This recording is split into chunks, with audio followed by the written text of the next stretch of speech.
Halo semuanya, kembali lagi bersama saya Madianto. Kali ini kita akan membahas tentang cara hemat dengan menunda keinginan. Untuk memenuhi kebutuhan hidup sehari-hari, tentu saja aktivitas belanja menjadi rutinitas yang harus dijalankan. Walau berbelanja tidak selalu berakhir boros kalau dilakukan dengan tepat sasaran, tapi ada kalanya kamu berbelanja di luar daftar yang telah direncanakan sebelumnya. Kenapa hal tersebut bisa terjadi? Faktor utama penyebabnya disebut sebagai keinginan impulsif saat berbelanja. Keinginan adalah segala kebutuhan lebih terhadap barang ataupun jasa yang ingin dipenuhi setiap manusia pada sesuatu hal yang dianggap kurang. Keinginan juga tidak bersifat mengikat dan tidak memiliki keharusan untuk segera terpenuhi. Keinginan lebih bersifat tambahan.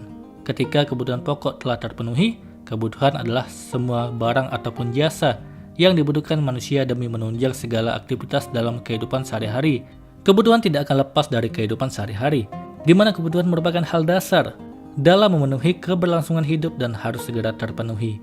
Pemenuhan kebutuhan yang dilakukan makhluk hidup, khususnya manusia, menjadi faktor dasar dalam melakukan belanja. Bagaimana sih cara mengetahui kalau barang itu merupakan barang keinginan? Berikut adalah caranya. Kalau seseorang memiliki kebutuhan terhadap barang atau jasa, biasanya hal paling penting yang menjadi pertimbangan adalah manfaat yang dapat diambil dari barang atau jasa tersebut beserta fungsinya. Keinginan berada di sisi lain, biasanya bersifat subjektif, tidak terlalu berpengaruh pada kelangsungan hidup seseorang. Pemenuhan terhadap keinginan biasanya bersifat kepuasan semata dan cenderung menyesuaikan terhadap selera individu. Keinginan bisa bersifat positif kalau pemenuhannya memberi nilai tambah atau memberi dukungan terhadap pemenuhan kebutuhan yang telah tercapai. Menunda keinginan dapat menghemat pengeluaran. Cobalah lebih memprioritaskan kebutuhan daripada keinginan. Kalau kamu ingin membeli sesuatu, cobalah menunggu sekitar 7 hari. Kalau selama 7 hari kamu masih ingin membeli barang tersebut, berarti kamu memang butuh akan barang itu. Akan tetapi kalau selama 7 hari kamu tidak jadi ingin membeli barang itu, berarti kamu sudah tidak menginginkan barang tersebut lagi.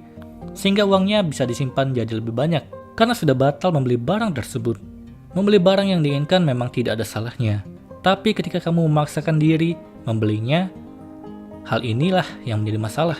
Dengan menunda untuk membeli, kamu bisa secara perlahan mengumpulkan uang sehingga tidak memaksakan diri. Selain itu, kamu juga tidak terlalu kecewa karena keinginanmu belum bisa dipenuhi.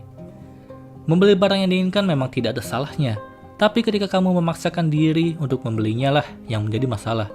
Dengan menunda untuk membeli, kamu bisa secara perlahan mengumpulkan uang sehingga tidak memaksakan diri. Selain itu, kamu juga tidak terlalu kecewa karena keinginanmu belum bisa kamu penuhi.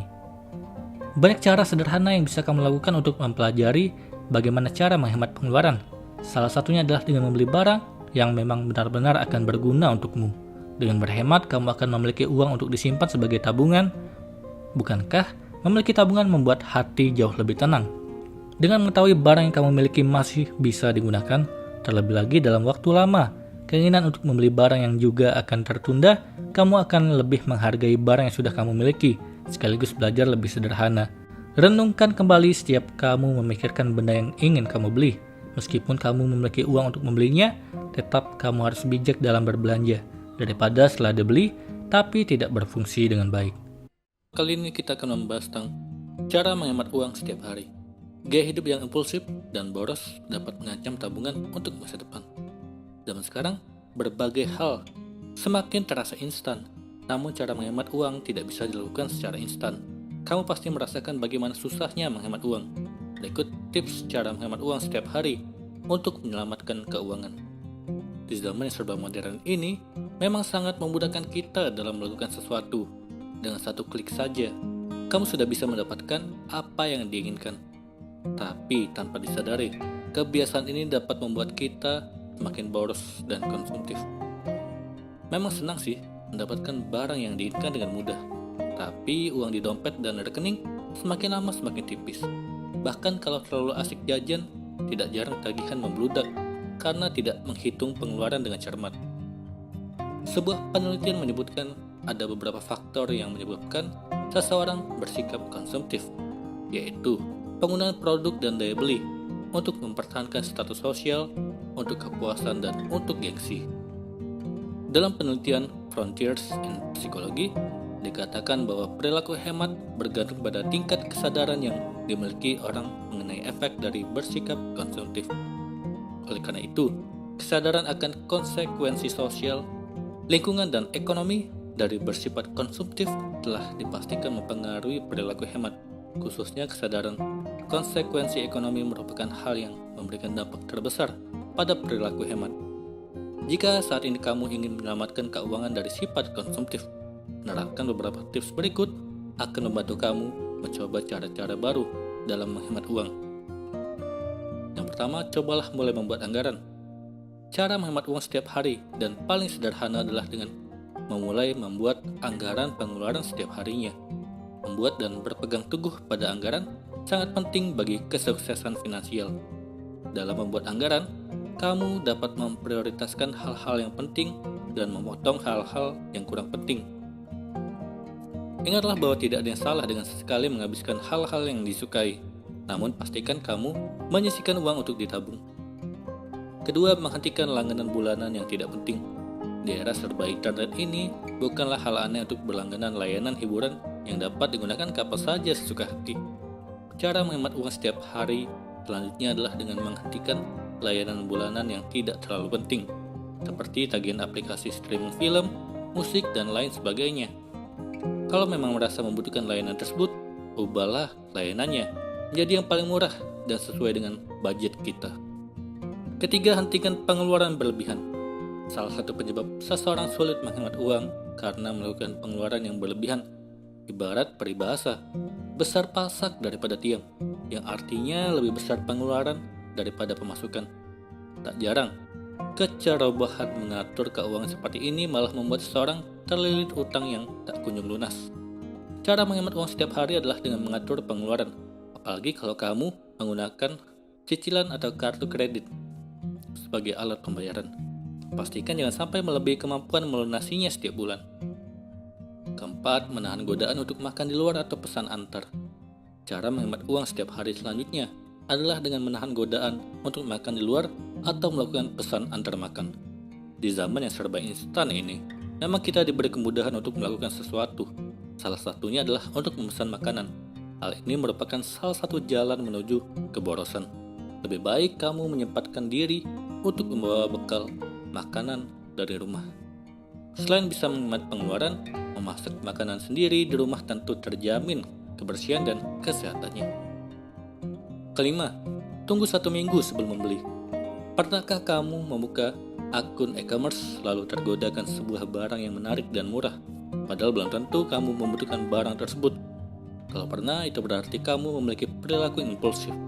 Sifat impulsif mendorong seseorang untuk menjadi boros. Sehingga, salah satu cara untuk menghemat uang setiap hari adalah dengan mengendalikan perilaku impulsif tersebut, dengan membuat perencanaan yang matang sebelum memutuskan untuk membeli barang.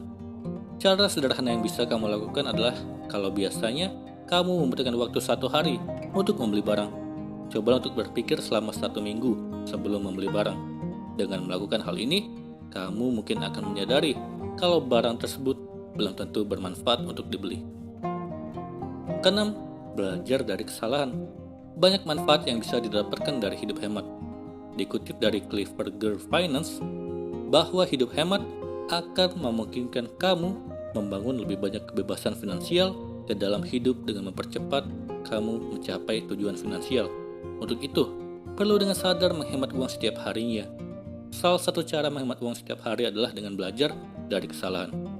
Misalnya kalau kemarin kamu mengeluarkan uang yang melebihi batas pengeluaran harian, maka sebagai gantinya, hari ini kamu perlu menghemat pengeluaran bagaimanapun caranya. Kembali lagi, kendalikan sifat konsumtif dan impulsif adalah cara terbaik untuk berhemat. Kali ini kita akan membahas tentang tanda kalau kamu sudah menjadi pribadi yang lebih baik. Perjalanan hidup pasti akan membawa dampak pada perubahan dalam diri. Sama halnya dengan semua orang, kamu pun mengalami perubahan yang pastinya ke arah yang lebih baik. Sayangnya terkadang kamu sendiri tidak menyadari perubahan tersebut, hingga perlu ditunjukkan bukti kalau sebenarnya kamu sudah menjadi pribadi yang semakin baik.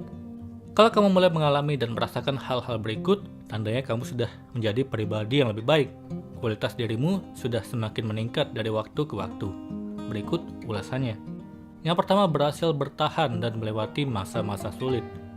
Kamu pasti pernah mengalami masalah hidup yang pelik, seolah beban yang harus dipikul jadi makin berat. Terkadang masalah yang ada mampu membuatmu merasa kesulitan hingga ingin menyerah. Tapi saat hal itu tidak kamu lakukan, justru solusi masalah perlahan ditemukan.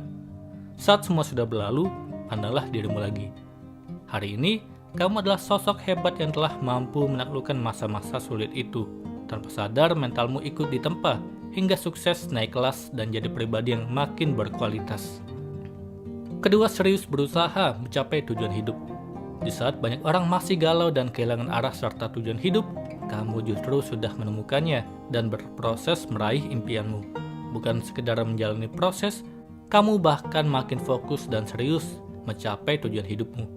Dari sini saja, perubahan kedewasaanmu sudah terbukti, sebab komitmen untuk meraih impian dan mewujudkan tujuan hidup adalah bagian dari kematangan mental. Semakin dewasa, makin jelas pula arah hidupmu. Ketiga, lebih fokus pada kedamaian dibanding kesenangan.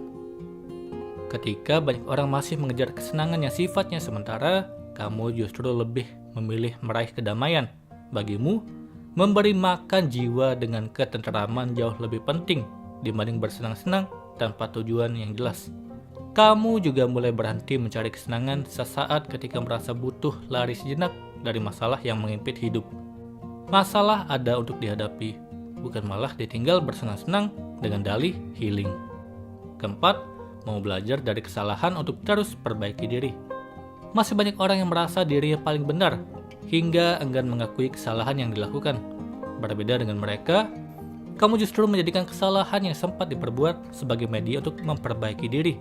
Kamu tidak ragu belajar dari kesalahan, baik yang dilakukan orang lain maupun diri sendiri.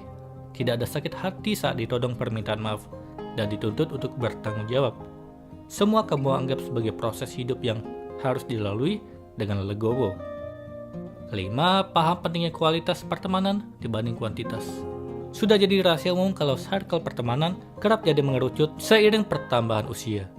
Bukan karena tidak bersosialisasi, tapi tidak ada pengaruh perubahan pola pikir setelah dewasa, hingga teman yang sejalan terkesan berkurang. Kondisi ini kamu anggap lumrah dan disikapi dengan tanpa beban.